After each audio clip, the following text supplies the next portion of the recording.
Let's go. Let's go. Anyway, what's going on, everybody? Welcome to Bucos Locker. Subscribe, like, comment, share on all the new videos. Don't forget to hit the notification bell icon to notify you on all new videos that's posted on this channel.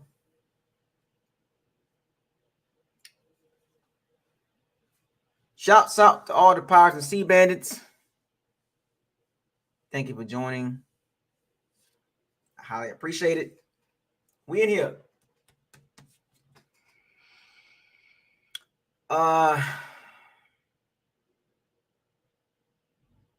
Keep supporting the channel. Keep supporting the Bucks. We all in the same boat. Another draft video. I told y'all every day this week I've been putting out draft videos. I told y'all.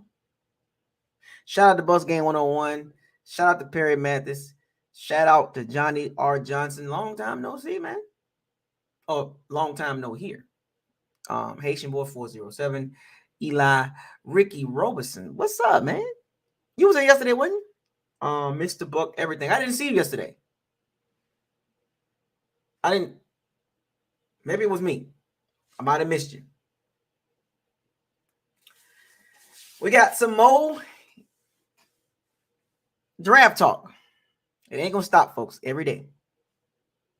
Every day I'm talking about the draft. Every day. What's up? What's up, Rafa? I thought you was. But yeah. We here. We about to get live a little bit, have a little fun. You know. We here. We ain't going nowhere. We're going to fail. I'm gonna give everybody a chance to get in here. You know, get yourself together. We got about a good 30 to 45 minutes of conversation about the rest of the guys that I was watching. Just got done watching more video. You know, interesting. And this is the guys I'm going to talk about today are not first rounders, in my opinion. These guys you can get in the second round, possibly third round, maybe even fourth round. So let's make that clear today. So I kind of bunched them all together. We're gonna see what we can get out of this. So I talked about the top prospects Monday, Tuesday, Wednesday. Now we're going in towards the back end of the prospects, the guys that you can possibly get later on.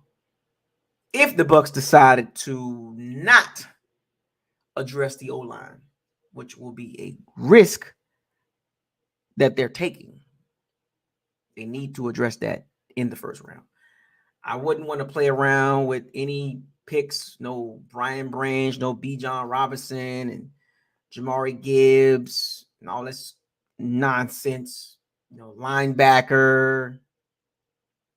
The only other position I would consider in the first round for the Bucks is outside linebacker. KJ Henry, Nolan Smith, those type of guys. But anything else, no. It's unnecessary to be reaching for other positions when you have a major need at tackle. That is the number one position that the Bucs should address. They should address, or outside linebacker in the first round. But like I said, we're talking about O linemen. We will get to the D lineman next week. We will get to the D lineman next week. I promise you. And there's some guys out there. I'm just telling y'all right now. It's gonna be hard fetched for the Bucs not to get about two of these guys out this draft. Two D linemen. One on the outside, one with his hand on the dirt. It'll be hard fetched to see the Bucs come out of this draft not being able to get two defensive linemen. Maybe three. Because if they don't, I'm coming after Jason Light immediately. Not immediately. Immediately. I'm coming after him. I'm coming after him, not playing him. Yep. So what's up, Ray? Ray P, what's up? Ray P, what's up, man? So y'all ready to talk some football? I gave everybody a little couple minutes to get in here. It's been about 5 minutes. We got enough people in here to get it started. So I watched some tape. The guys I'm going to talk about today, Cody Mauch, Matthew Bergeron, Blake Freeland, Jalen Duncan, Tyler Steen, and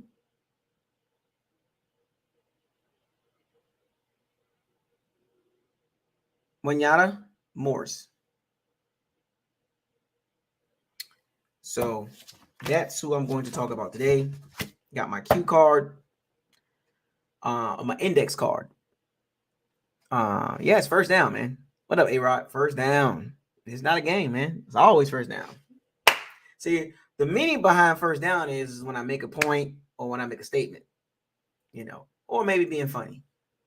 So I'm going to have y'all in here doing this too, right? First down, man. It is what it is. They ain't going to be able to stand that. Some people ain't going to like that. Some people ain't going to like the first down gesture. They're going to find it offensive. Who cares? Right? You find it offensive, get over it. Right? I didn't watch should I play the interview? What did he talk about? I mean, I just kind of got myself together. I was out to the store. I was working out. So I haven't really got a chance to catch up on anybody talking. Maybe I need to play the audio, right? What did he say? It's on Twitter, right? I mean, he really didn't say anything? I mean, it can't be that bad, right?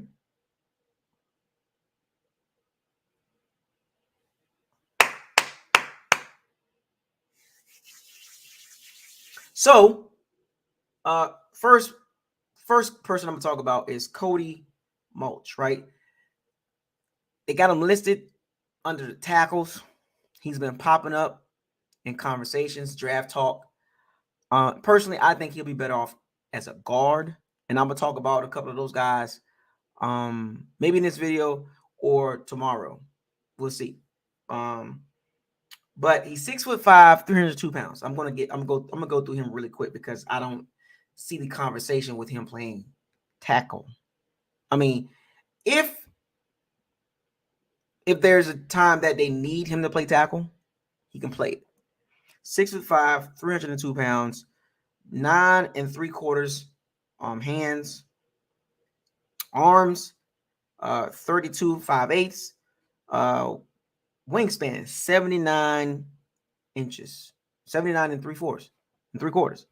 So those measurements right there automatically screams guard. He's not a tackle. So yeah, I mean, he has quick feet, technique, raw talent. He can play guard or center. They had him playing center at the Senior Bowl. So I watched a lot of Senior Bowl tape. If you watch the Senior Bowl tape with the O-line, D-line, that'll give you an idea of a lot of these guys that I'm talking about today. I had to go to the Senior Bowl tape. I didn't want to go to the game tapes. I had to go to the tapes against competition. Guys that you're going to be blocking in the NFL. Cody Mauch will be a good zone scheme guy. He has a mean streak too. Missing tooth. He's got lateral quickness, right? He's lean. 6'5", 302 pounds, so he's lean, right? He had good Senior Bowl tape. He had good Senior Bowl practice tape. The negatives, small, short arms. He can be overpowered at times, right? And the point of attack. But I would say this. North Dakota State, that's a powerhouse, right? Like, that's a school that teams are starting to kind of pick guys from.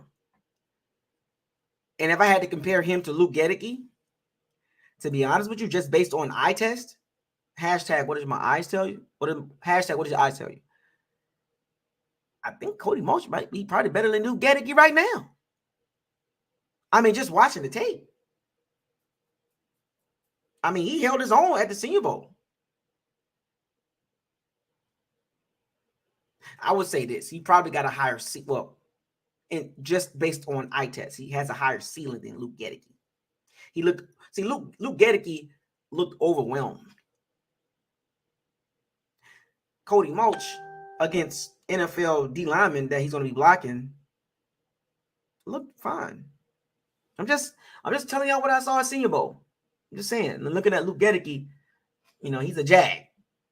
And he's supposed to be a glass eater, but I don't see him eating no glass. But just keep that in mind. And he's a former tight end too. He's a former tight end, so that tells you how athletic he is, and he can play up and down the line. So he will get drafted high because he has versatility. He can play a lot of positions. He can play tackle, guard, or center if need be. So shout out to Cody Mauch, man, holding it down. We need guys like that in the interior. No offense to Stinney and Leverett and Hainsley, Luke Gedeke, but there's a couple guys, and I'm probably going to talk about them today after I talk about these tackles, that what we got, they're better than. You know what I'm saying? Like Osiris Torrance, I mean, he's just better. He's just better than everybody that we got in the interior. Our interior is one of the worst in the NFL. I told y'all this yesterday. Our tackle position is in flux because of we don't have a left tackle as of right now. Now, the other guys I'm going to talk about is Matthew Bergeron, 6'5", 318 out of Syracuse, 9.5 hands, 33 3/4 arms, and 81 7/8 wingspan. No, that's okay. He has quick feet. He's athletic, good pass protection. He'll be a good pass pro right away. I think these guys they're putting a lot of time in pass pro. The guys that I've been watching in this draft at tackle, you could tell they put a lot of time in pass pro. Zone scheme will be good for him. He can play left or right tackle. He's a 4-year starter at Syracuse, so he has a lot of experience. And guys like that tend to end up being decent or good or really good. Like when you have that many starts under your belt, that means you come in seasoned pretty good. He plays kind of high. Lack of a mean streak. I didn't see a lot of mean streak with him, especially at the Senior Bowl. And power. Got question marks on his power, his anchor. But he's big, long guy. But I don't know. More kind of like a day 2 type guy, day 3. But day 2, he'll get picked in the second or third round.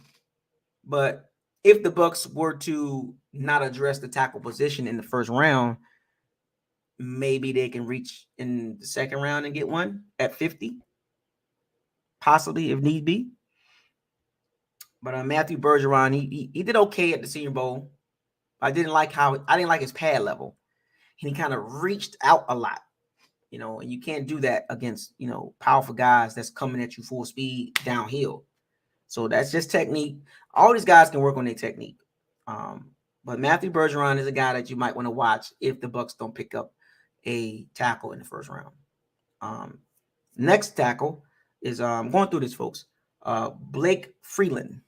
Now, 6'8", 302 pounds, 10-inch hands, 33 and 7/8 arms, and 81 7/8 wingspan. This guy's tall. But why is his wingspan so short? What up, Joey? Lacey Sr.? You made it in time. Because remember, anybody come in now, they're late. Joey, you made it in time. The doors are shut in the locker room. So anybody come in after you, I got to get them. I'm going to get them. Call them out. I told y'all 15 minutes. After 15 minutes, you late. But yeah, Blake Freeland. He's athletic. He's long. Zone scheme would be good for him. He's kind of quick because he has athleticism. He tested well in the field drills and stuff like that. But the problem with Blake Freeland is his footwork, lack of power. He gives up inside position quite a bit. I don't know why. Questionable in pass pro. Stiff, doesn't bend well. He's tall, 6'8". He needs to add weight. Another kind of one of those tackles, late second round, early third round. If you tighten him up a little bit, he can become a decent starter. I don't see him being a high-level starter. I think he'll end up being an adequate starter. Like, if you get him in there and you tighten him up a little bit, his footwork, add some weight to him, get some flexibility with Blake Freeland, he'll be okay. Second round, late second round, mid-second round, late second round, early third round pick. So, like I said, if the Bucs don't get the guy in the first round they want, which it'll be hard to believe that they can't get one of them 6 guys that I talked about Monday, Tuesday, Wednesday. But Blake Freeland will be an option as well. Also, the next guy, who's on my radar a little bit, but I just got some questions about him. Jalen Duncan. His name pops up quite a bit, but some channels talking about first round. I'm like, no. Based on the eye test, watched him at Senior Bowl. Didn't do bad, but he can do better. 6'6", 300. What's up, Robert? Coming in the back door. Brent, you're late. Jalen Duncan, 6'6", 306 pounds, 9 1/4 hands, 33 and 5/8 arm, and 80 and 5/8 wingspan. He's quick. He plays with a little bit of mean streak. He's okay with pass pro. Zone scheme will be good for him too. Maybe a gap scheme. Strength and power is in question. He can be a little bit lazy with his hands. Footwork can be lazy as well. His anchor. He tends to get pushed back like a lot. He's raw. He's unfinished. He allowed 7 sacks in 2022. 7 sacks in 2022. 16 hurries. That doesn't scream first round, top of the second, mid-second round. I don't even think it screams into the second round. That screams third round. He has a short wingspan to me. He measured out one of the shortest. He was underdeveloped. He has potential. He has a high ceiling, but he was underdeveloped at Maryland. Which they should have got more out of him. 7 sacks in 2022. 16 hurries. We can have that. We can have that at left tackle. And what's so crazy is guys that get drafted in the third round at tackle position, even at guard, are becoming starters. Seattle did it. San Francisco did it. Chicago Bears did it in the second round. So when you get drafted in the second and third round, you could be starting right away. You and your whole crew. Yes, you could be starting. Abraham Lucas, Seattle, right tackle, starter, third round. I think it was third or fourth round. So if the Bucs get a tackle in the second or third round, most likely he's going to start. If they go D-line outside, edge rusher or quarterback. They interviewed Herndon Hooker, by the way. I don't know what's up with the Bucs. I don't know. I don't get it. I don't know what's going on here. They talked to Will Levis, top 30 visit. They brought in Hendon Hooker. What up, Big Bucks? You're late. I don't know what the Bucks what signals they putting out at 19, but the most likely situation out of the quarterbacks is Hendon Hooker will be there at 19 to be drafted. The question is, do the Bucks do it? I hope not. But back to Jalen Duncan. I kind of like him, but I want to see more. He leaves too much food on the table. Because if he cleaned up some things and got a little bit better in some of the things I named as far as what he lacks in a little bit, he can be a first round guy or top of the second round guy. He might get overdrafted because of the tackle need around the NFL, but we'll see. A couple other guys I did watch in the Senior Bowl. Tyler Steen, Alabama. 6'6", 321, 10.5-inch hands, 32 3/4 arms, and 80-inch wingspan, 80 4/8 wingspan. And also Wanye Wanata Morris, 6'5", 307, hands 10 1/4. Jesus. Arms 35 1/8, and wingspan. He had the longest wingspan at 85 3/4 inches. So yeah. So it's interesting to see what those two guys bring. And I watched their Senior Bowl tape. Both of them did well. Tyler Steen did good. He's strong. He has a good anchor, strong hands, real strong hands. He anchors well. He moves his feet well. But like I said, he's more developmental tackle that can turn into a starter. Just like now, Wanata Morris, he's a bit light for me. He didn't anchor well. He didn't move his feet well. He got pushed around quite a bit. Technique can improve. And being at Oklahoma, pass protection was the number one thing for him. So he was okay in pass protection. Question marks with his run blocking ability from what I've seen. But we'll see. Those two guys, you can probably get them, if maybe third round, if Bucks want to get in fourth round and get one of those guys. But I got a feeling a lot of these guys will get overdrafted. I ain't gonna say overdrafted, but the need for tackles. I think a lot of these guys, all these guys I've named, are probably going to go in the first 3 rounds. All these guys I'm talking about are most likely going to go in the first 3 rounds. It's just what it is. Yeah, Warren McClendon. I did see him at the Senior Bowl. I would put him in the same category with Jalen Duncan. When I watched his tape, when I watched Warren McClendon, when I watched his tape, I didn't see a big difference between him and Jalen Duncan. And they talking about Jalen Duncan like, oh yeah, you know what I'm saying? Well, I don't see the big difference. That's what I'm saying. Like, I think in the first 3 rounds, you're probably going to see like 12 or 13 tackles come off the board. And don't be surprised Warren McClendon is in the late second, early third. I didn't see a big difference between him and Jalen Duncan. They're damn near identical. But they had Warren was on the right side quite a bit. He was on the right side quite a bit at the Senior Bowl. And the Senior Bowl gives you a better idea because you're going against guys that's going to get drafted. You're going against the guys that you're going to be blocking for the next 5, 10, 15 years. So what that tells you is it gives you a better eye test because you can watch the game tape. Because some of those games, some of the opponents they played against, it was like, okay, some of these guys, they're going to be working at a rent center. They're going to be working at Starbucks or something like that. No offense, but you get what I'm saying. Some of them are going to be working Walmart area manager or something like that. You know what I'm saying? Some of them are going to be working at a car dealership, selling BMWs or something like that, owning a business or being an agent, But when you watch the Senior Bowl tape, the practice tape, and watch the Senior Bowl game, it'll give you a better idea of the player himself.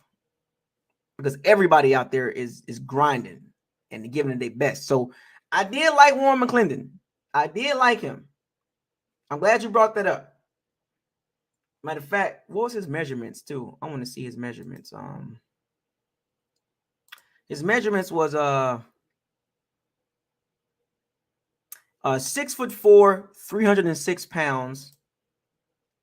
He had 10-inch hands, 34 and a half arm, and 82 and 6/8 wingspan. So you look at the math. I mean, he got bigger hands than Jalen Duncan. He got longer arms, and he got a longer wingspan. That's what I'm saying. I didn't see that big of a difference between the two.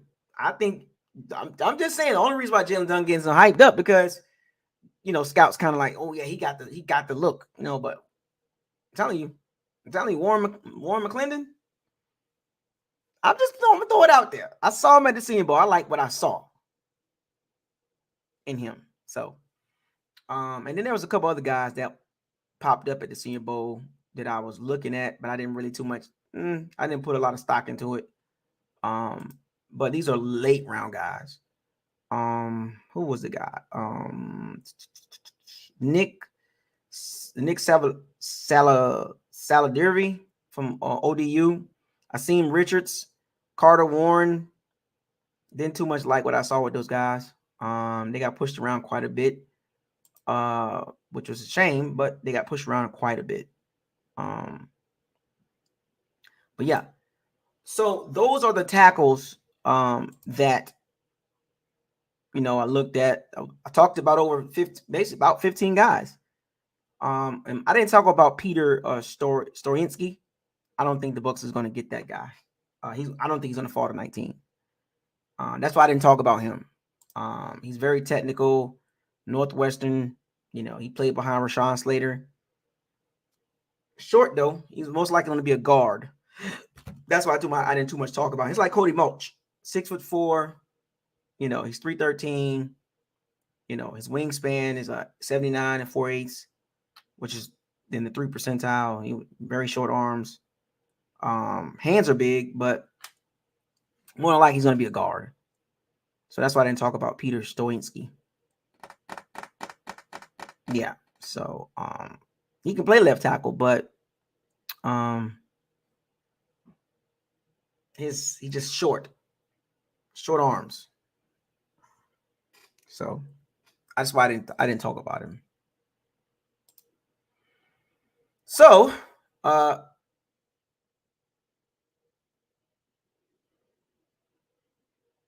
my thoughts on Tyler Steen. I gave you my thoughts. He's a strong hands. He has a really good anchor. Plays a little nastiness to him. Got a little nastiness to him. A little slow. I think he'll be a really good run blocker. Yeah, I think he'll be a really good guard.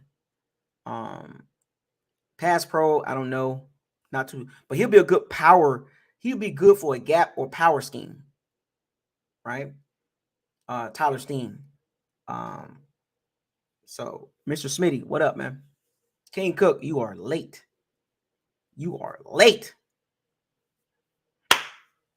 First down. Late, man. You are late.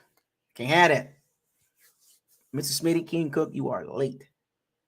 Capital L-A-T-E.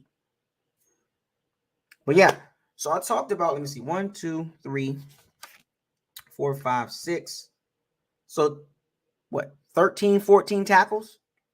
2 guys can be a guard, Cody Mauch and Peter Storinsky. But there's options. Michael Martin. What's up, man? Steen, that's too high for Steen. It's too high. The Bucs are picking at 50. That's a reach. That will give the Bucs a grade C in the second round. If you grab Steen in the second round, then that means he must be better than a few other guys, because the value in the second round is there, but not for Steen, because the Bucs can also go guard as well. There's a couple guards. Matter of fact, since we're on the subject, might as well talk about them, right? Might as well talk about them, okay? Since we're here, right? And I'm not going to go like, heavy on it, but I'm just going to give you an idea based on watching the Senior Bowl tape. There's two guys that stood out to me. The guy from TCU, I think he made himself some money. His name is Steve Avia. That dude nice. That dude's strong. He's mean. I think he's better than all our guards on our team right now already. And Osiris Torrance, he's pretty good. Those are the two guys. Richard Gorgia from the Florida guard, the other guard. I think he did a pretty good job at the Senior Bowl. And one of my mock drafts, I do have TJ Bass being picked in the 7th round. Nick Broker from Ole Miss, he looked pretty decent at the Senior Bowl. Emil Imorke Jr., guard. I'm butchering his name, but from Alabama, he was okay. Andrew Voorhees messed up his ACL. But that guy Steve from TCU, I think he'll be a problem. Steve Avia. And you got John Michael Schmitz. He actually did a very good job at the Senior Bowl. Him and Steve Avia. Joe Tipman, not a bad guy. You can pick him. Not for the Bucks, but he'll go pretty high too. In the first 2 or 3 rounds. So there's some guys. There's a lot of depth at tackle. There's some decent guards and a couple centers. You just saw. Now the Bucks are not going to draft a center. Hainsley, Ryan Jensen, but the Bucks can draft guards. They can draft a guard, and you can get those guards late. You can get those guards. They can get a guard in the 5th round, easy. But that guy from TCU, Osiris Torrance, those guys are going to be good players. That's just in my opinion. Just like I said, I watched the Senior Bowl practice, and those guys did a really good job. Really good job. There's some versatility in the guards.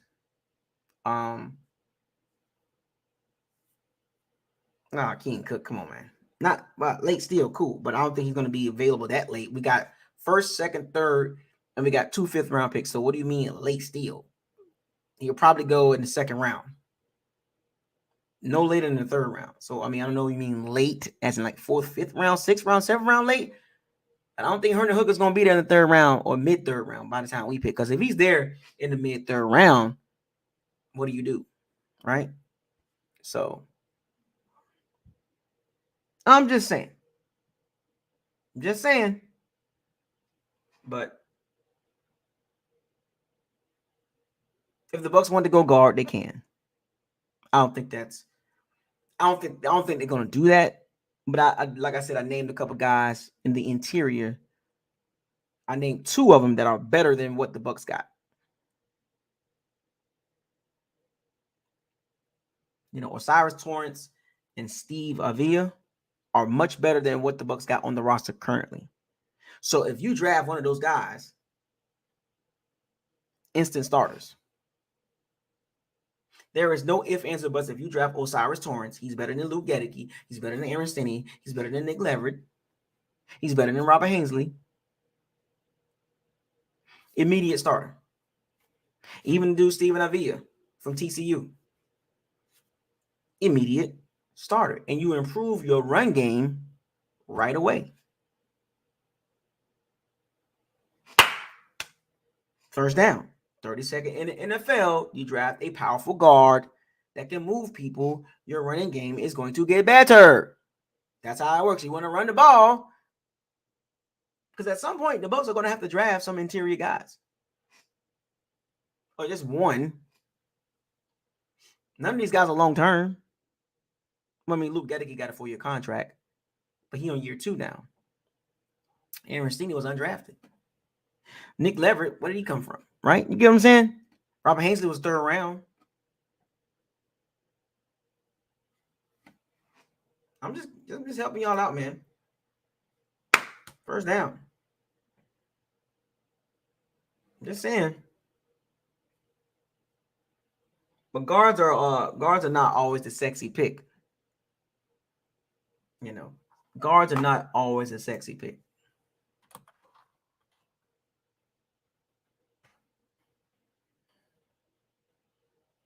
Okay, the Bucks. Okay, so the Bucks signed a guard, another guard. Matt Fiedler, 30 years old.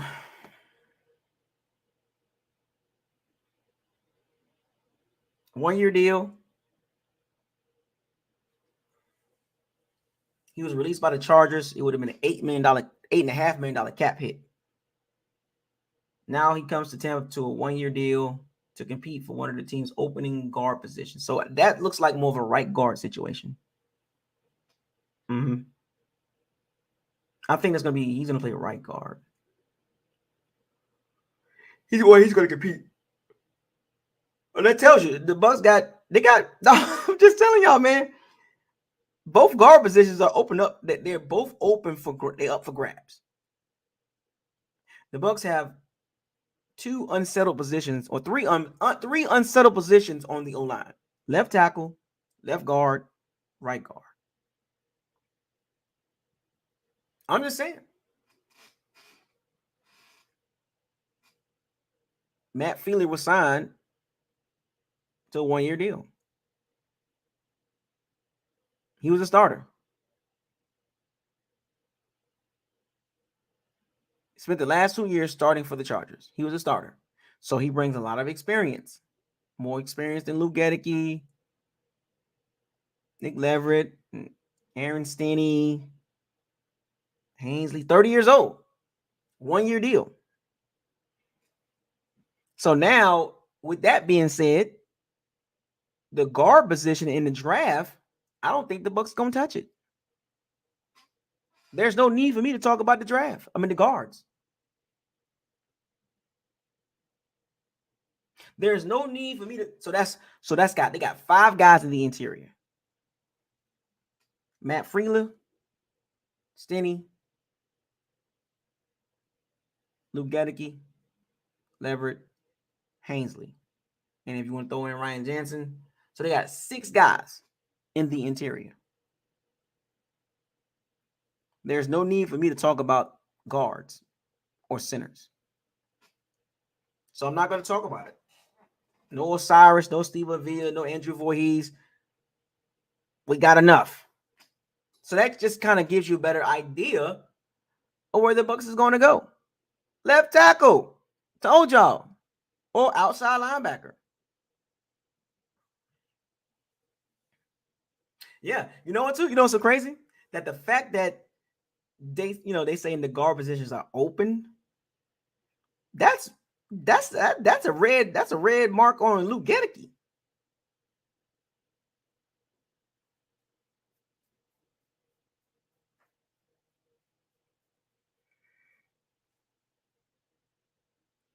And the Bucks got a lot of one-year deals.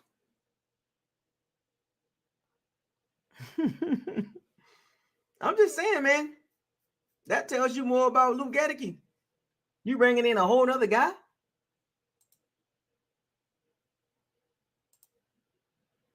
For the interior? Well, he can play guard and tackle. He might be a backup type of guy, depending on how much they paid him. 6'6", 330 pounds. He started 73 out of 78 games in his NFL career. He went undrafted out of Bloomsburg University in Pennsylvania. See what I'm talking? Didn't we just talk about?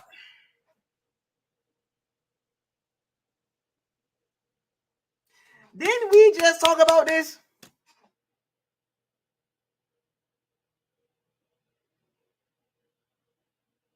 Didn't we just talk about getting Jags on the team, man?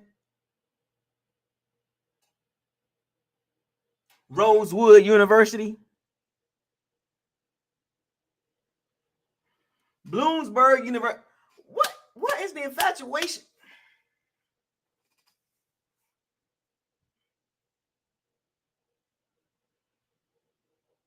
We already got Luke Gedeke. Now we got Matt Freeland, who started the last couple seasons, but the Chargers like, you not worth $8.5 million. Lightning Films, what's up? Robert.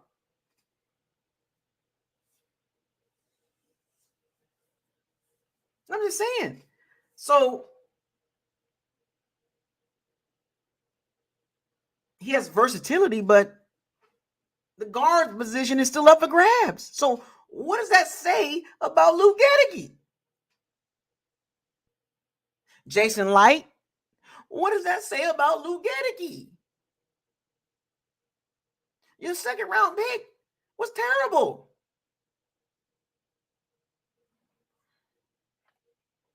And then we get a guy in free agency for a 1-year deal out of Bloomsburg University.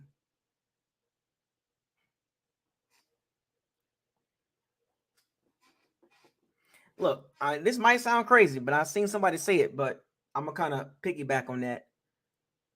Luke Gedeke, Devin White, give us a second and a 4th round pick. Is that fair enough? Devin White, Luke Gedeke, and a 5th round pick for a 2nd and a 4th. So we'll have for 1st, 2 seconds, a 3rd, a 4th, a 5th, 2 6s, and a 2 7s. Would you be cool with that?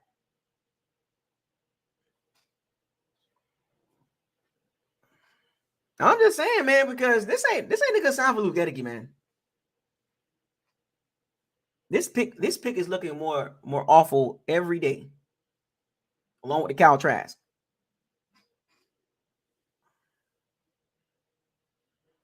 It's looking worse every day.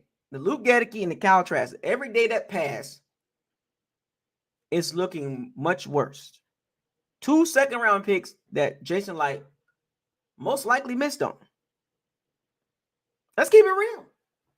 Now we at the point of this video, it's time to keep it real.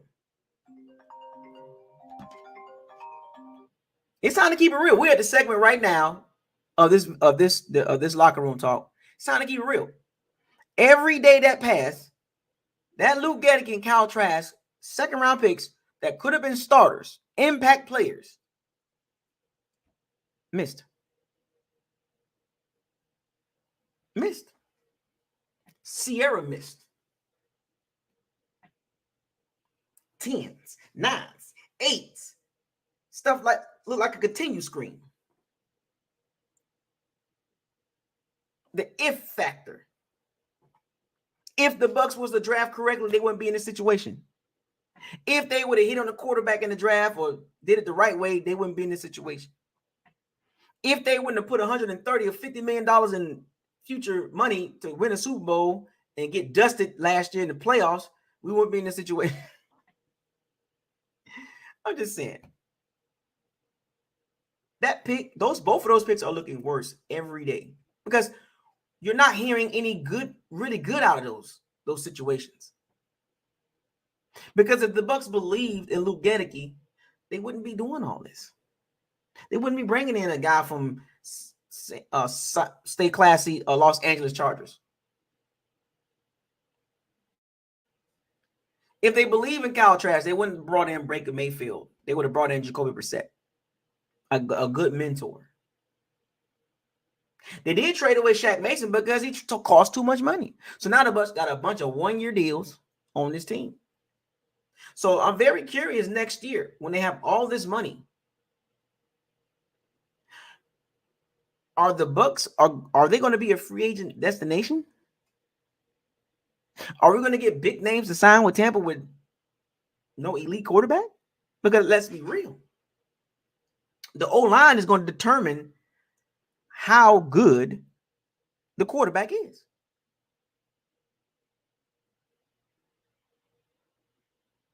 Yeah, because he's versatile. He can play guard and tackle. The quarterback will be in the Bucs situation, in the precarious situation. The Bucs quarterback situation will be as good as the O-line.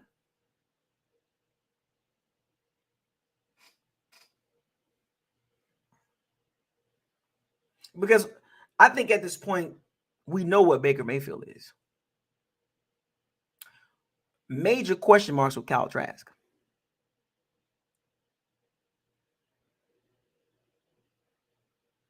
So the Bucs got the tale of two ends here. They got a quarterback in the last several years hasn't looked good.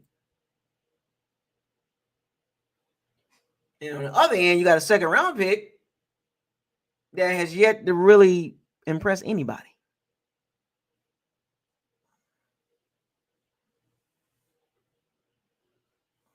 I'm just saying.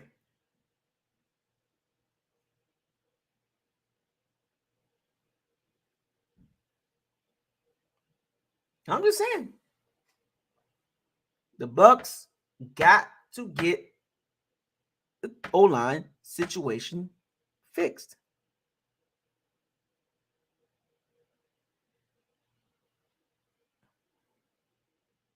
Because next year, who is coming to the Bucs?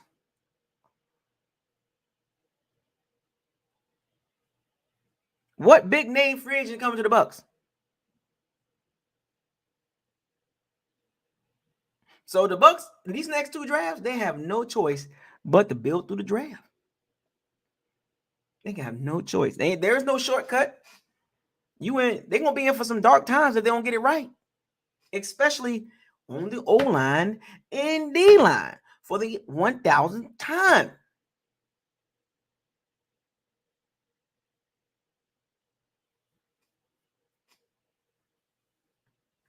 Luke Gedeke, Kyle Trask, second round picks that could have been starters on the D line and O line. Matter of fact, Kyle Trask and Luke Gedeke could have been D line picks back-to-back years. 2021 and 2022. But by the Bucs drafting for luxury and not addressing the D line and the interior the correct way, now they find themselves behind the 8 ball again. So who's to blame for the Bucs being behind the 8 ball? Huh? Again. How the heck we come off 11-5, 13-4, 8-9 regular season, 8-10 overall to major question marks?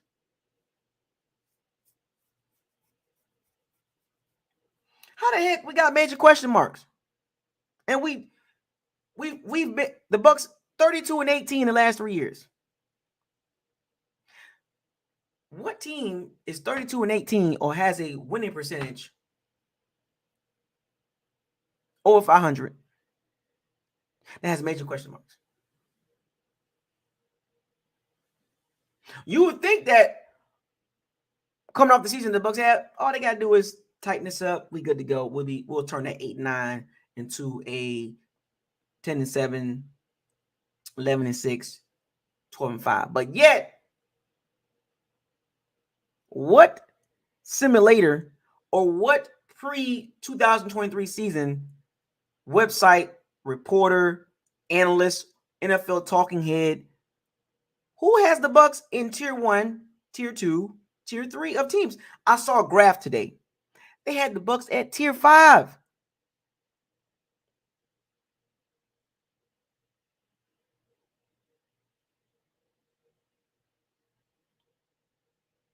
The Bucs, in one graph, I seen it. The Bucs were rated in tier 5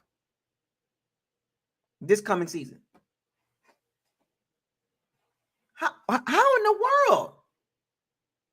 But I did notice all the young teams that has drafted correctly and been patient are ahead of the Bucs. The Bucs. Matter of fact, I'm gonna break it down for y'all. I got it right here. I got it right here, folks.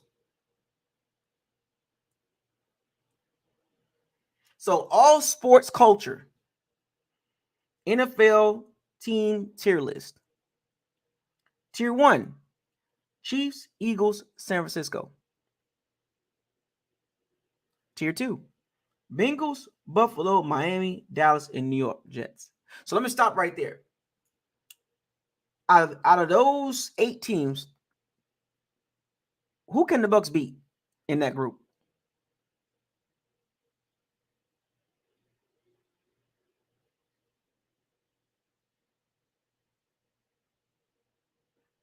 Out of those 8 teams I named, who the heck the Bucs can beat?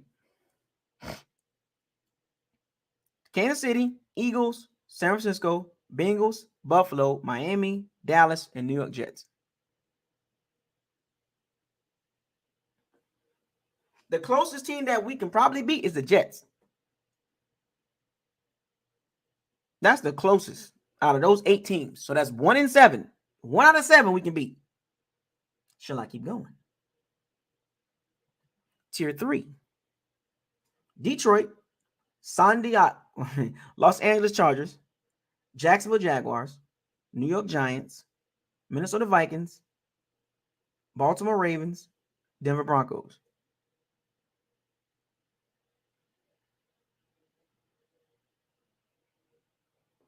Tier 4. Seattle, Steelers, Raiders, Green Bay, the New Orleans Saints, Cleveland Browns. That's tier 4. Tier 5. The Bears, the Rams, the Commanders, the Titans, and the Patriots. Oh, it's one more tier, folks. Tier 6. The Texans, the Colts, the Panthers, the Falcons, the Cardinals, and last but not least, the Bucs. How in the heck are we in tier 6?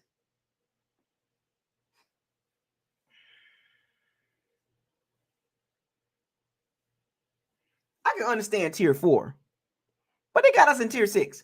All sports culture got the Bucs rated in ranked, or not ranked, but in the tier 6 group, the bottom of the barrel.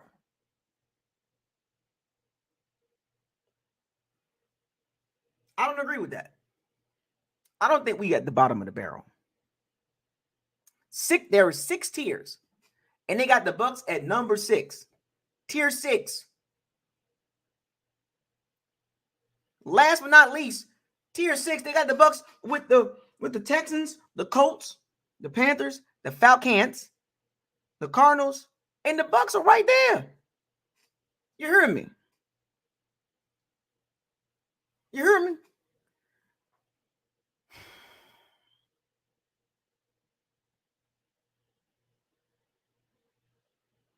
I would say tier 4, but I can't say tier 6. I think that has, well, there you go. I think that has a lot to do with the quarterback situation. 2023, there are 6 tiers. They rank the teams in tiers. It's 6 tiers. They have the Bucs at tier 6, bottom of the barrel.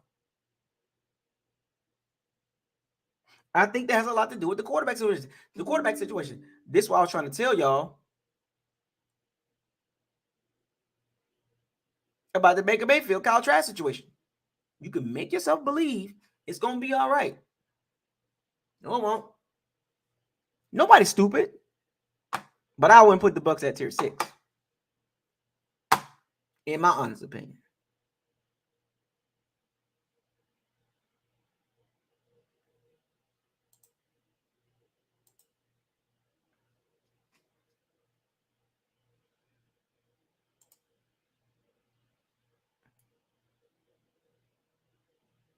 I'm just saying.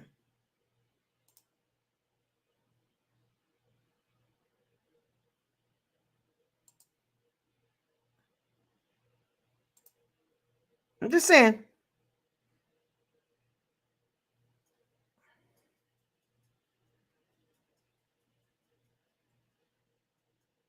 That's pretty bad. What up, James Rude? That's all I was trying to tell y'all about this Jason Light talking about retooling. Man, you don't come to reality, man. The Bucs, look, we do know this. That's one thing I will say. I think a lot of y'all agree with me on this. We're not competing for no Super Bowl. We're not competing for the NFC championship game. We're not competing for that. At best, winning the division to get smoked in the playoffs.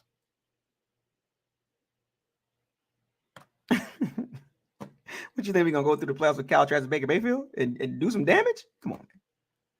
No offense to those guys, but let's be real. We couldn't do it with Brady last year. What makes you think we're gonna do with Baker Mayfield and Cal Trask? Wake up, Mr. West.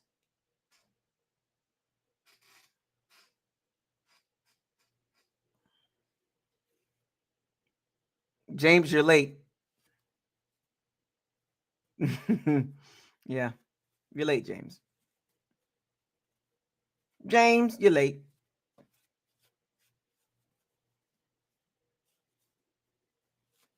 I'm just saying, folks. You think we're going to do some damage with Baker Mayfield and Kyle Trask at quarterback? Let's be real. Come on. I need y'all to be real. Like, I'm not trying to convince y'all. I'm just giving y'all the reality. Marlon, you're late.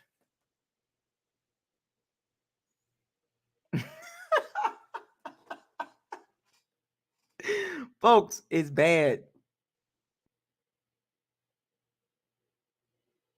It's better than which I think it is. Meanwhile, we got some Bucs fans trying to convince themselves that we're going to be fine with Baker Mayfield and Kyle Trask. One quarterback think he's better than what he really is, and another quarterback's unknown. Oh, that's a recipe to win 10 games. Come on, man.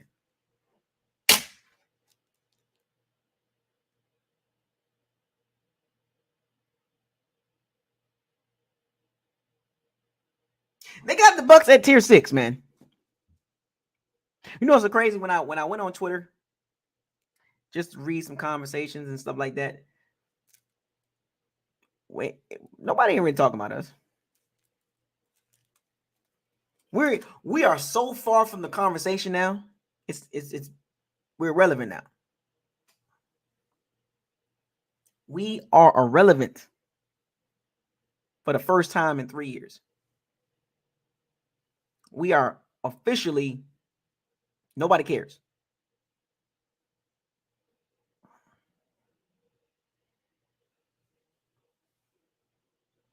This is bad, folks.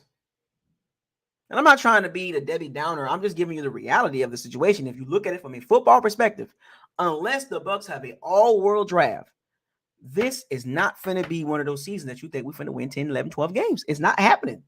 I'm trying to prepare. I'm trying to give y'all the reality of it. And you don't want to believe me because you want to be optimistic. I can't do this. I can't be optimistic when the reality is smacking you right in the face. When you go around the NFL and you look at the conversations, the talking points, our quarterback situation is one of the worst in the NFL. And when you have that type of situation, you don't win a lot of games.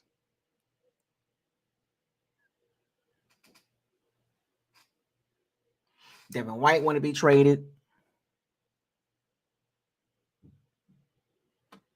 You got guard situations. You got guard issues. You got left tackle issue.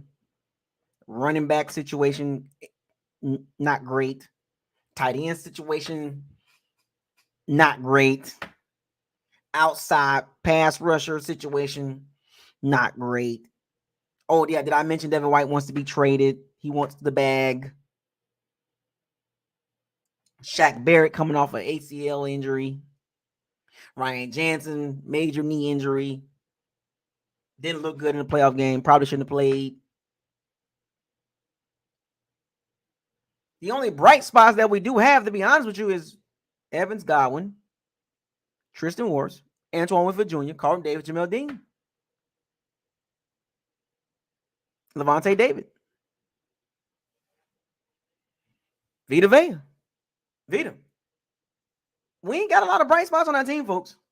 And all the bright spots that we have on our team, that can get you what, 4 to 6 wins at best? Give or take maybe 7.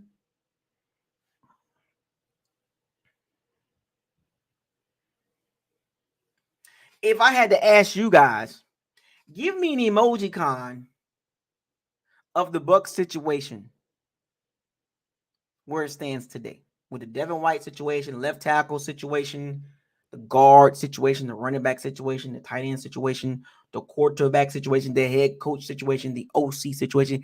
Give me the face. Give me the face when you look at it for what it is right now. Winfield Jr., I get it.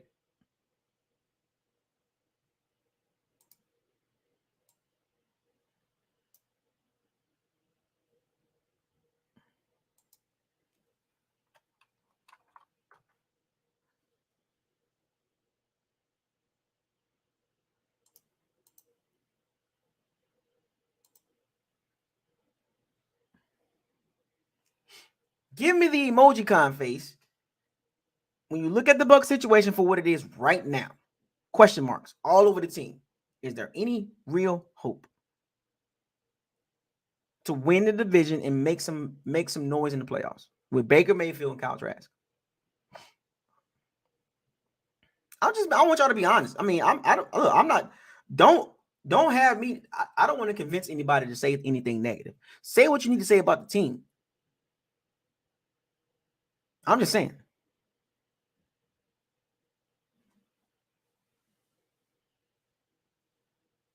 Dada, you late.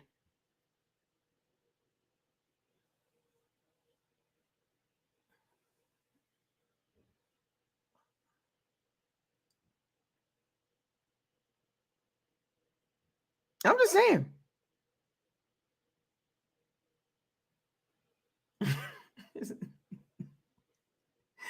you know what's crazy? How much does the Baker Mayfield plays a factor in the Bucs not really being labeled as being good this season? Does it play a big factor? Bucs Life, what's up? All caps. Just got off work. I got you. Vincent Wright, you late.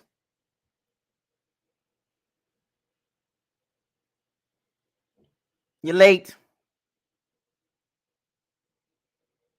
What, you thought you can walk through the back door and slide in the back row and sit down?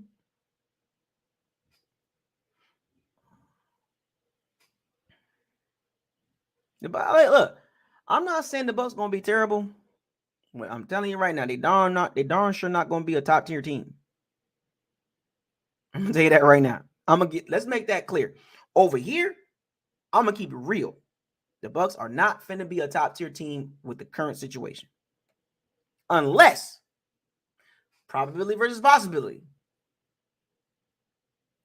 The possibility that the Bucs get like 3 or 4 starters at a high level. And somehow, some way, Baker Mayfield or Kyle Trask become this beast mode quarterback.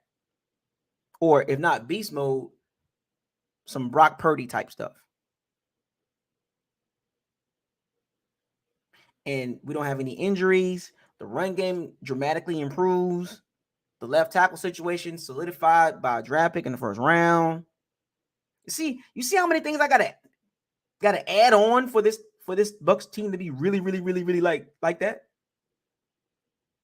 The defense, once again, don't allow over 20 points a game or 17 points a game. The Bucs defense turns into the 2002 Bucs defense.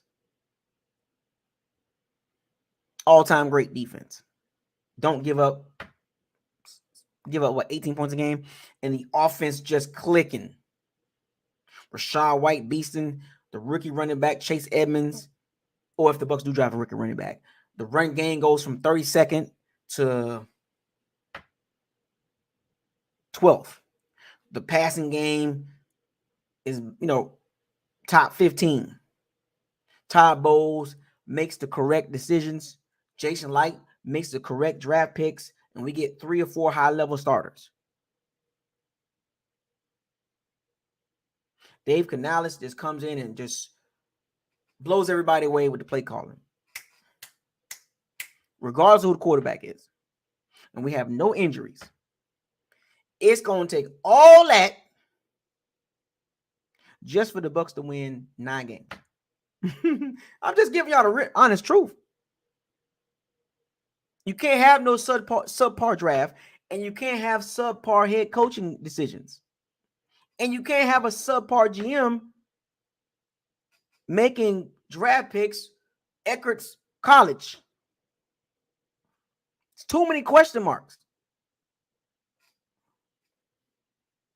Way too many. Y'all know this too, man. I'm not trying to be a Debbie Downer, but look, I just literally went over 12 tackles.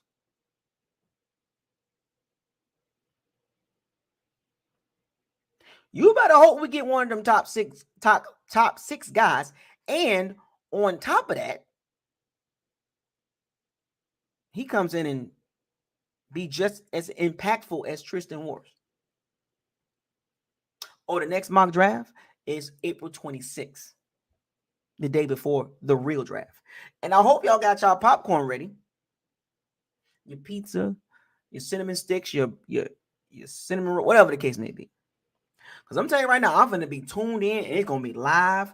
And it's going to be live. And I'm going to be on Jason Light. I'm going to be on him like the thief in the night. I'm not letting him breathe. From the time Roger Goodell says the draft has started, all I'm going to be doing, Jason Light, do not mess this up. That's all I'm going to be saying. That is my narrative for the mock draft. That is my narrative for draft day. Day one. Do not mess this up.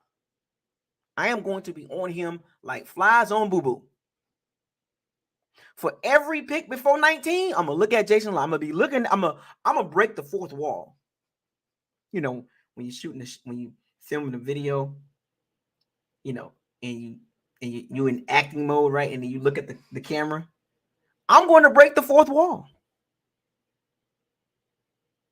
Because I'm going to put on a show, but I'm going to be breaking the fourth wall. Every pick before 19, I'm going to be like, what are you doing, Jason Light? What are you doing? What are you doing? I don't want to see no University of Washington, no Hobart College. I don't want to see no Central Michigan, Nebraska Wesleyan University. I don't want to see that. I don't want to see no tight end in the first round. I want to see no Luke Gedeke in the second round. I don't want to see no Keyshawn Vaughn in the third round. I don't want to see none of that. But I swear to God, if I do, y'all know I don't act up on here. I'm telling you. There's a probability I'm going to act up if he does that. I don't want to see no Roberto Aguayo in the second round.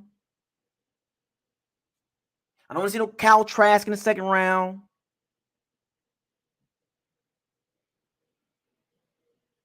I don't want to see none of that. I don't want to see no Vernon Hargraves in the first round. I don't want to see no O.J. Howard in the first round. I don't want to see no Devin White type stuff in the first round. You hear me? Don't do it, Jason Light. You hear me? Your minions better be on their job. You hear me? I don't want no excuses. I promise you, folks. When that draft start, the Heat gonna really turn up around about pick 7.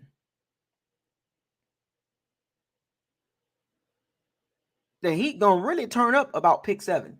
Because from pick 8 to 19 or 8 to 18, oh, what are you doing, Jason? Are you gonna get a tackle? Huh? Because I'm telling you right now, if we don't come out of the first round, one of the top 6 left tackles, I'm going to be upset. Literally. Florida gonna come out of me. The 813 Nucio Park is going to come out of me. It literally is. You saw, yeah, exactly. Did you see my reaction when we drafted Luke Gedeke last year? Did you see the reaction? I should play it. Matter of fact.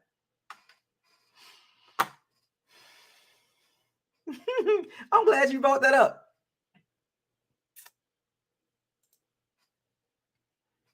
I got it. Oh, don't worry. I got it. Let me go back to the Luke Gettigan draft pick. My reaction.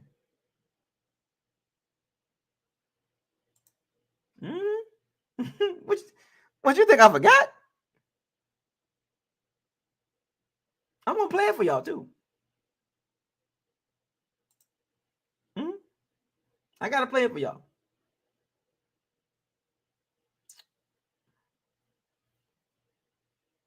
I'm gonna find a video.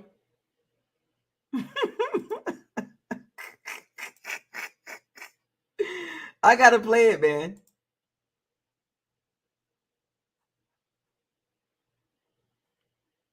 I'm gonna turn the volume up too.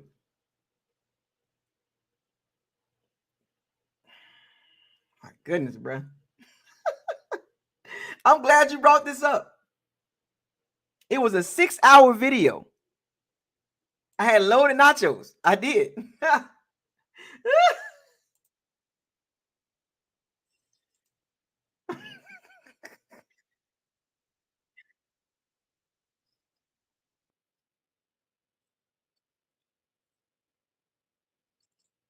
I'm gonna play it.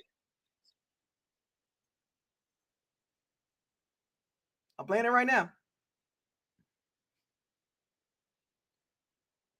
It was a 6-hour video. 2,000 views. So you wish was on the video. Aubrey was there. Damien was there. Tom McGee was in it.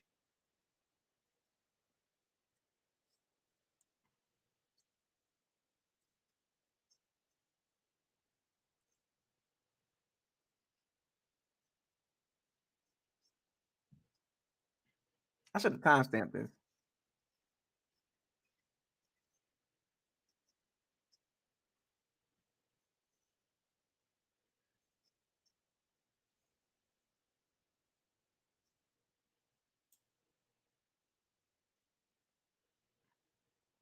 I got it.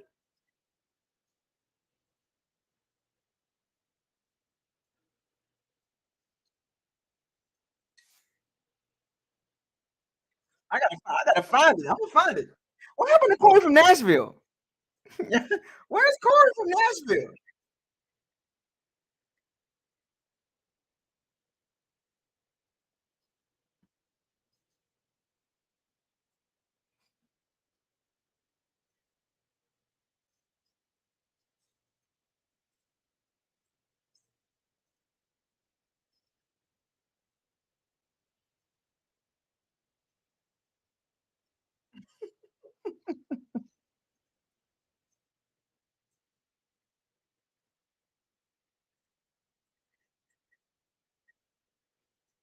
We're in the first round right now.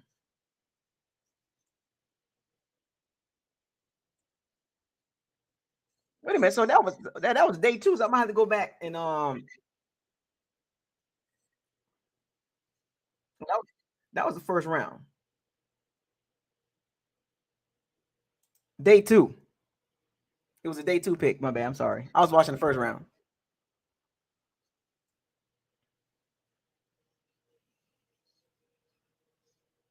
More Pro Buck said Logan Hall was twitchy equals juice equals Logan Hall. And I had the Bucks picking Logan Hall and Travis Jones, but the Bucks decided to go with Luke Gettigan for some strange reason.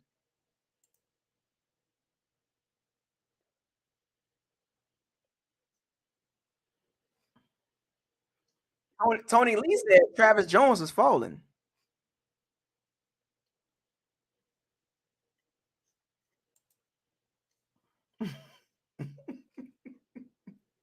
Antoine Parker said, "Do we go O line with the next pick?"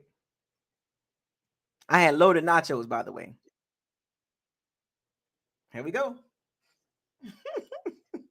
I should share this, right? I should show the screen, right? Y'all want to see it? My reaction?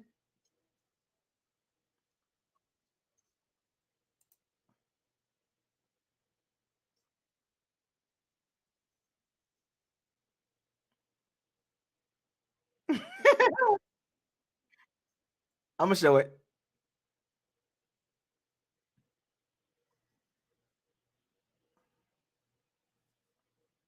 Perrion Winfrey looks pretty decent, right?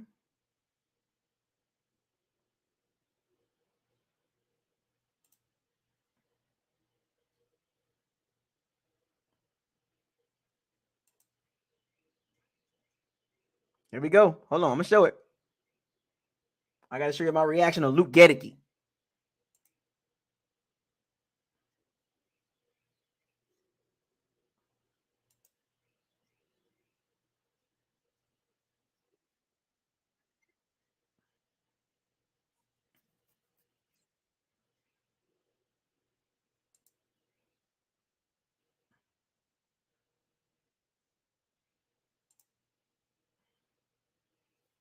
I'm trying to find it, folks.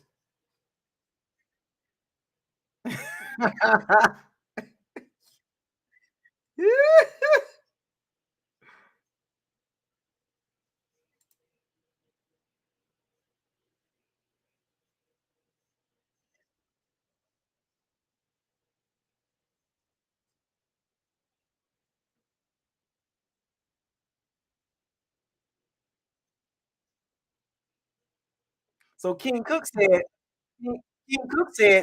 Travis Jones or Perrion Winfrey needs to be the pick.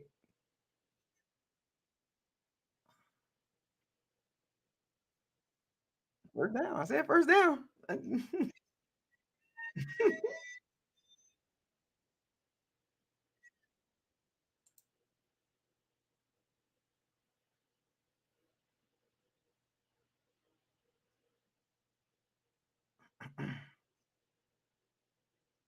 I shut down the screen, didn't I? I did.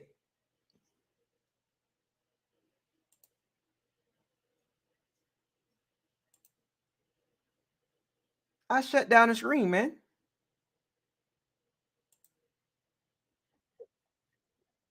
Look, I said it. I'm gonna show y'all. Hold on.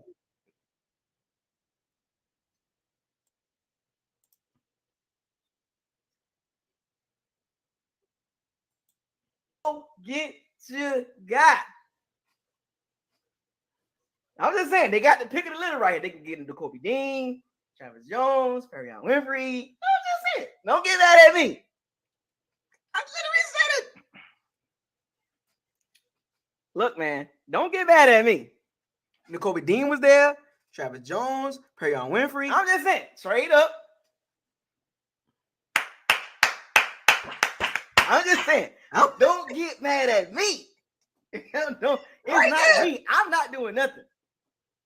The Kobe Dean right there, folks. Travis Jones right there, Perrion Winfrey right there. Just saying. I'm just saying. Don't get mad at me. Right there. Right there. That was me with no hair. Trenches, man. You know what I'm saying? Yeah, get the trenches. Don't get mad at me. My mock draft looking pretty good. Rolling. I don't know. Y'all don't get mad at me. I ain't do nothing. I'm just saying, we traded up. What we gonna do? What y'all think? What we gonna do? Kobe Dean for Levante David, right? You know, Travis Jones, Perrion Winfrey. Evidence, folks. Evidence.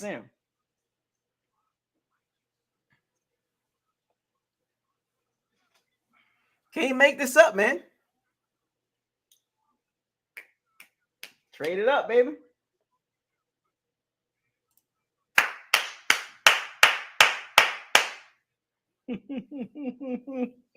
Could get that guard from Memphis, though. Yeah, Dillion Partner, the guard from Memphis. Yeah, I was about to say that. That wouldn't be a bad pick either.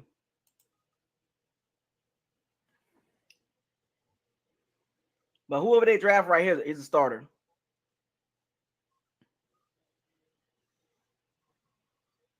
Y'all watching it right here again. In the trenches, you know, it's got to be a. I'm replaying the Luke Gedeke pick. If it's a guard, I understand why. Because the Aaron Stinney. I told y'all about Aaron Stinney. Man. I don't believe that. I don't believe that Aaron Stinney crap. Man, I don't want to hear that. Aaron Stinney, man. Nope. If they go guard, that tells you a lot about Aaron Stinney.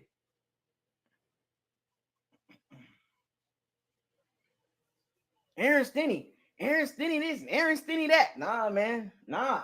I don't believe none of that. Look, if it's a guard, I ain't gonna get mad. It's the trenches. Build the trenches. I ain't gonna trip. But if it's a D lineman, I'll be ecstatic. If it's a guard, I'm cool. I ain't gonna trip. It's cool. Deep down, I was like, I ain't gonna trip. I was like Travis Jones. It's a couple guys I wouldn't be mad at. I wasn't talking about the trenches, N'Kobe Dean. Just saying, I wasn't even thinking about Luke Gedeke. I was happy right here. I was happy. Don't get mad at me. I was happy. I'm just saying. I don't know. Yeah. I was like, we finna get another one. We finna get another one. What did Jason Light do? James Cook could have got him.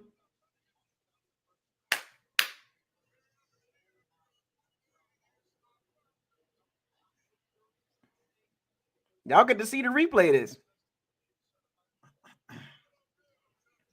Who was thinking about Luke Gedeke? I want y'all to see this.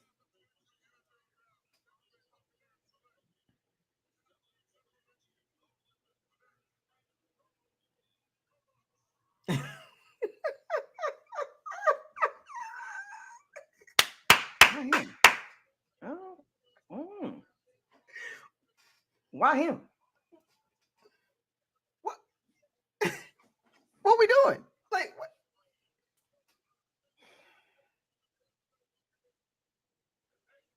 Trade it up for this guy. Y'all see my reaction? I'm confused. I'm like, what? Trade it up for Luke Gedeke? That's a guard. He's gonna be a guard. He's gonna be a guard. I had to hide my feelings, man. I had to hide how I really felt.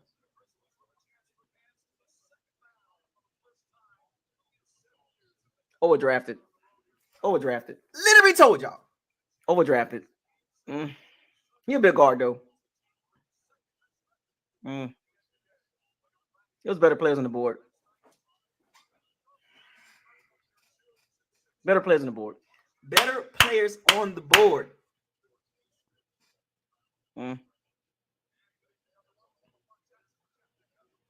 Better players on the board. I get it, but he's not playing tackle. They dressed the trenches. They went O-line, D-line. They went D-line, O-line. So he'll be a guard. All that talent. He's gonna be a guard. All that talent on the board. That was an overdraft. Luke Gedeke. You traded up for Luke. Too many good players on the board for that. No, don't like the pick. I mean, I understand the position, but it was just too many good players on the board. See, this is why Jason Light's not a top tier. I can't put him at the top 5. The GMs. I can't do that. I just can't do it. I can't put Jason Light in the top 5 GMs because stuff like this. Man, this is why I can't put him at top 5 GM. I can't do it. I just can't do it. Too many good players on the board, and you go that route. Like, this is why Jason Light rubs me the wrong way. Golly, bro, they could have got him in the 3rd round probably. Now, you know what I'm saying? He's gonna play guard. They could have got the guard from Memphis. They could have got N'Kobe Dean, Travis Jones, Bergeron Winfrey, Devon Leal, James Cook. All guys the Bucks could have. This is why Jason Light not top 5 GM. He does stuff like this. Like, okay, free agency. Okay, I get it. The Brady, Gronkowski, Fournette. You wish was like, God, I called it. Logan Ryan, Shaq Mason. Trade. I get that. I'm talking about drafting. It's just always a question mark. That's why it's that part, right? He does good in free agency, trading for people on other teams, like getting Shaq Mason, signing Russell Gage. Great, that's good. Brady, Gronkowski, AB, Fournette, Logan and Ryan. You're good at bringing guys to the team, but the draft picks, just seems he struggles a little bit. This is why you got to go get veterans to play. You know what I'm saying? That was a liver shot, man. That what Jason Light did. That was a liver shot. You're right, you Haitian boy. He struggles a little bit. He get guys that they keep going for these. I don't know why they don't go for power 5 guys in position. Like I just don't understand sometimes. Like, don't overthink this. Just get the best. That's not the best available player on the board. I literally told y'all this last year. Listen, fast forward to now, 2023. I was right about Luke Gedeke. There was better players on the. That was not the best available player. I'm not a scout, but I can tell you that. Come on, man.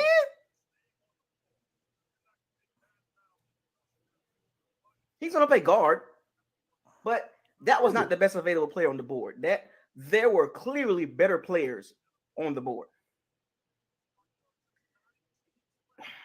I understand the position, like I get it, but this is why Jason Light not top 5 GM.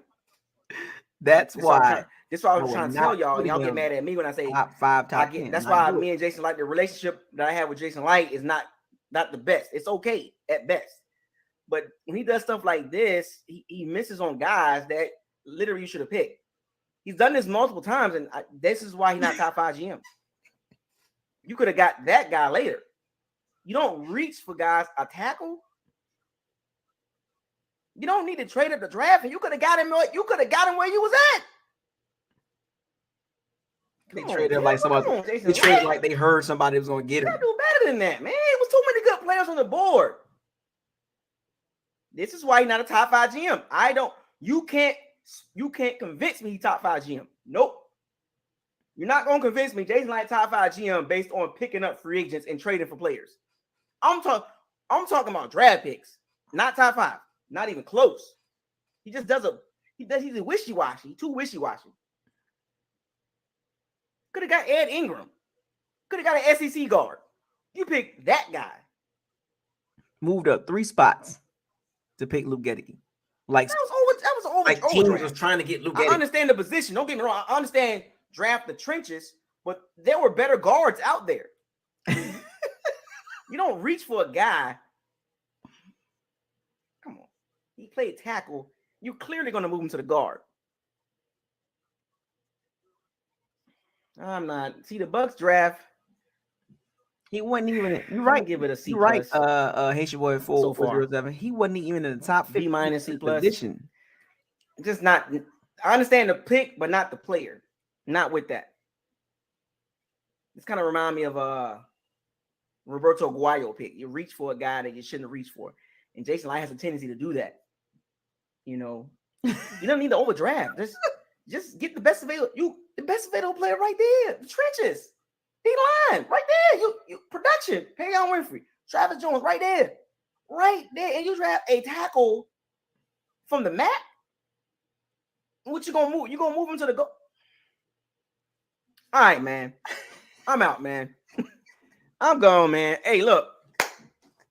I'll open the locker room up tomorrow, man. I'm done, man. Like I understand the position, but the player, that's the problem I have. A lot, man. You know, that's the problem I have. I have the problem with the player, not the pick. Going O-line, I get it. But there were better players on the board. And Jason Light has done this a couple times.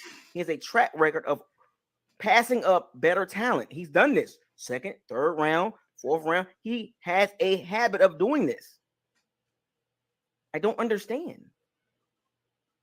Now he can make up for it in the 3rd round, but I'm not going to be around for that. But you got to hit both 2nd round picks. You got Logan Hall, check. But there were better players on the board. I was hot. Better players, more productive. That guy is not a 2nd round pick. Why? Why? Ed Ingram, Dylan Parham, Travis Jones, Bergeron Winfrey, Nicole B. Dean. Better players on the board. Nick Cross, the safety from Mississippi State, I think. Better players on the board. I don't understand that pick. I mean, I don't understand the player. what they drafted him at. He wasn't even on my radar. And what do we need? Linebacker. Nakobe Dean would have been perfect. Travis Jones would have been perfect. Bergeron Winfrey would have been perfect. Navarvin Leo, perfect.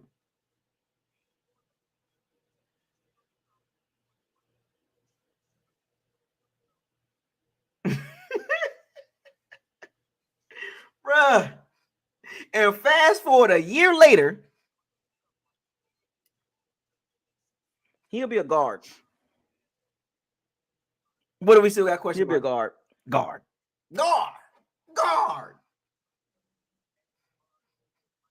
I'm gonna have my He's gonna be a guard. nachos So again. the Aaron Stinney situation that y'all try to spin on Bucos locker didn't work. I saw right through it. Oh, the Bucks signed Aaron Stinney. No. When the Bucks re-signed Aaron Stinney for 1 year, you know what I'm saying? The Bucks got Aaron Stinney.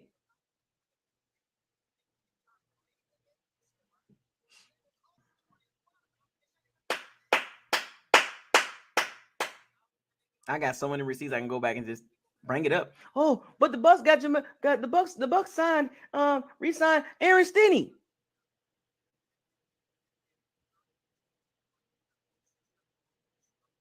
Aaron Stinney is not going to start. He's an undrafted free agent. They picked this guy in the second round to play guard at 6'5". So he's going to be a really big guard. A really big guard.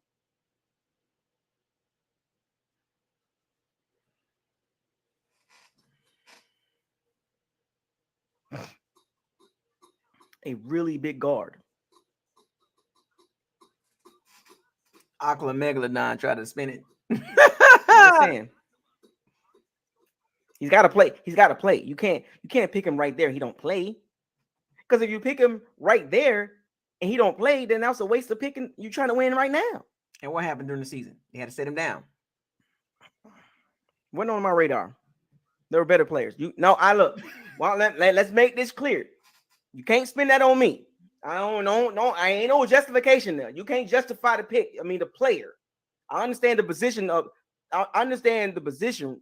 I understand picking the guard. I get it. I understand why you picked the guard. But the player, you can't justify that. There's no way he was overdrafted. No matter how you spin it, like William Rogers said he'll be at the league in 3 years. There were better guards on the board. Like you can't spin it to me because I watch football. He wasn't even on my radar. Brent He's O'Neill got to play said, because he don't play. So another waste. Brent O'Neill said Brady is done after this season. Trash will be the quarterback next year. Brent, you're halfway there, man. Trash was a waste. Now we got another one. Come on. Could he play? Could he replace Donovan Smith? Since he played tackle, right? Could he replace Donovan Smith down the road?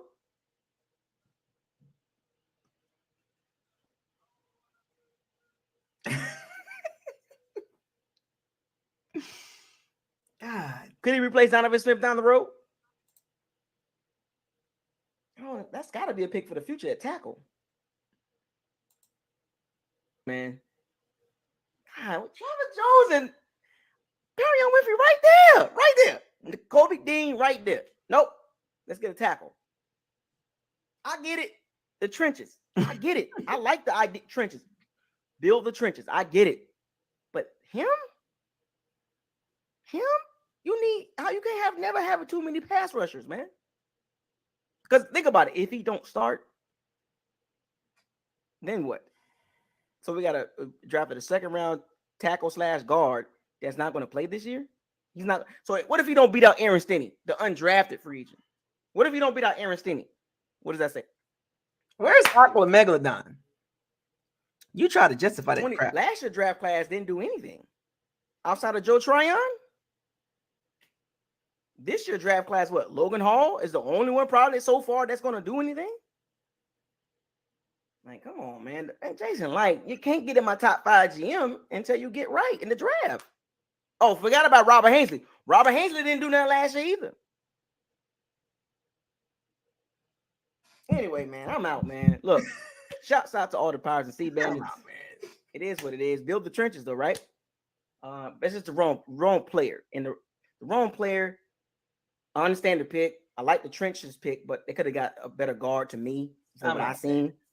And they could have got a couple D linemen. One of the choices of the D linemen that I said they could have got. I could have went 2 for 2. But they went O-line. But I'm out of here. I'll see y'all tomorrow. Shouts out to all the Piracy Bandits. Thank you for joining it. Live stream, draft, in the locker room. I'll open the locker room tomorrow. We'll talk about this. We'll talk about the second round and the third round tomorrow. And what y'all thoughts on that? Hopefully later on they do something in that third round. And they didn't. I think that's just overdraft. Shouts out to all the Piracy Bandits. I want y'all to fire those cannons. Seize the day. Raise the flag. Hashtag no risk, no biscuit. Hashtag facts or feelings. Hashtag bombs away. Hashtag stay humble. Hashtag probability versus possibility. Hashtag what does your eyes tell you? And hashtag Super Bowl or bust. Bucos like out. I'll see y'all tomorrow. Deuces. Well, there you have it. That was my take on Luke Gedeke. Aqua Megalodon was trying to justify it. Meanwhile, the 49ers picked up Drake Jackson. The Ravens got Travis Jones a little bit later. The Browns got Bergeron Winfrey. What do we do? Luke Gedeke.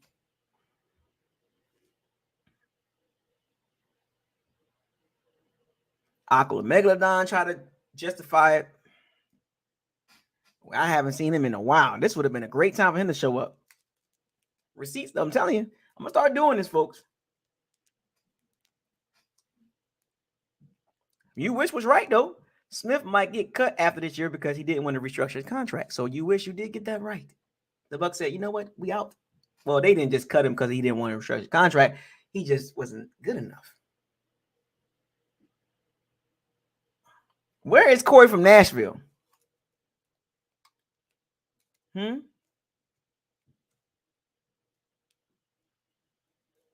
Just saying. Josh Woodard said back to back blown second rounders. Anyway, folks, I can't wait till the draft, folks. I hope Jason Light does a better job this year, bro. Buck Fanatic said, give him a chance, Buccos. I did. Look at the results.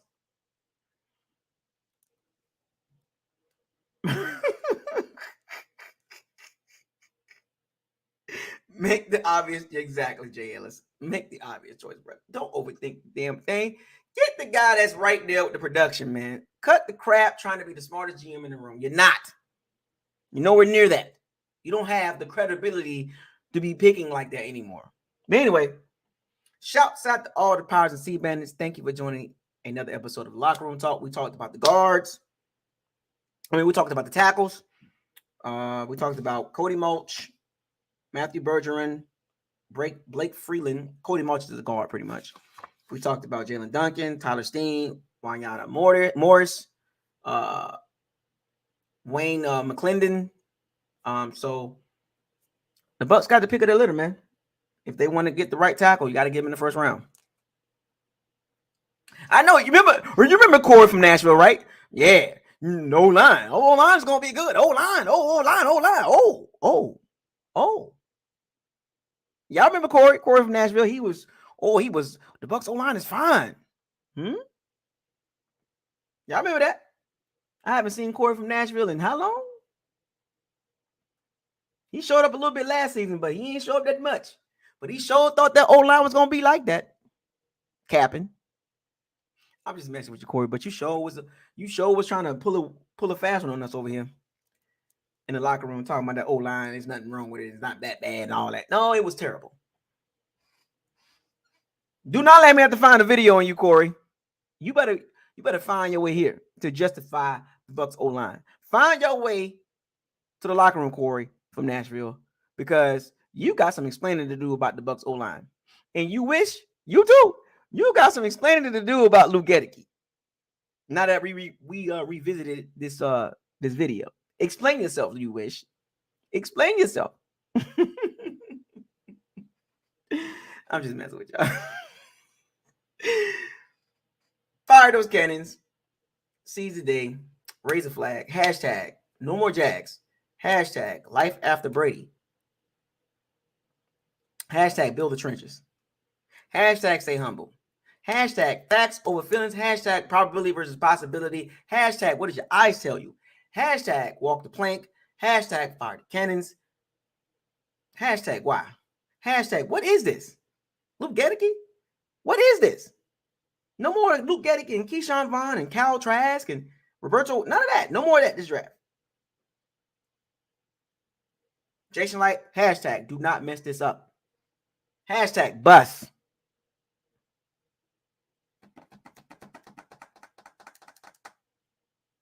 It is what it is, folks. I'll be back tomorrow to wrap up this week's videos about the tackles and the guards we talked about a little bit today.